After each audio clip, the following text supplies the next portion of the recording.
The world's two largest economies are about to turn the high seas into a battleground. And it's not just about trade, it's about dominance.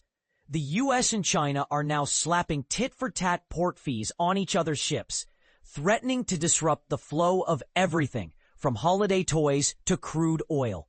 But here's where it gets controversial. China is exempting Chinese-built ships from its fees, while the US aims to challenge China's grip on global maritime trade and revive its own shipbuilding industry. Is this a fair move, or just another escalation in an already heated trade war? Let's dive in. The spark of conflict.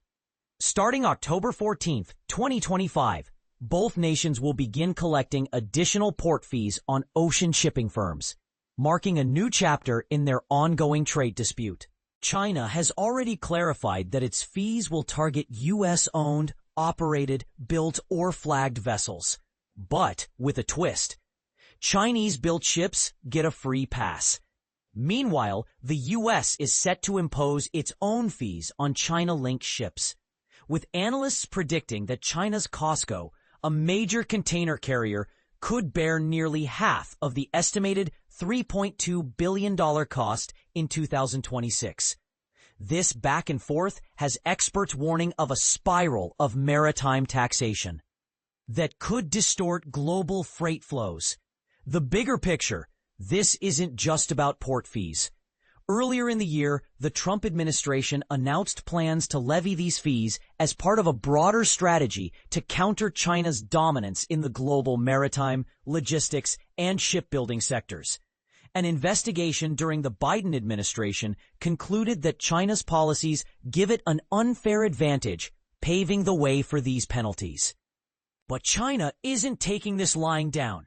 Last week, it retaliated by announcing its own fees on US-linked vessels, affecting 13% of crude tankers and 11% of container ships globally. And this is the part most people miss. This conflict isn't just economic, it's geopolitical. The US has also threatened to impose 100% tariffs on Chinese goods and new export controls on critical software, escalating tensions further. Meanwhile, the U.S. has warned countries supporting a UN plan to reduce shipping emissions, backed by China, that they could face sanctions or port bans. Is this the weaponization of trade and environmental policy? What's next? As shares of COSCO rose over 2% in early trading on Tuesday, the company announced a plan to buy back up to 1.5 billion yuan, $210.3 million worth of its shares, to protect shareholder value. But the bigger question remains, how will these port fees impact global trade? And what does this mean for the future of US-China relations? Is this a necessary correction or a dangerous escalation? We want to hear from you. Share your thoughts in the comments below.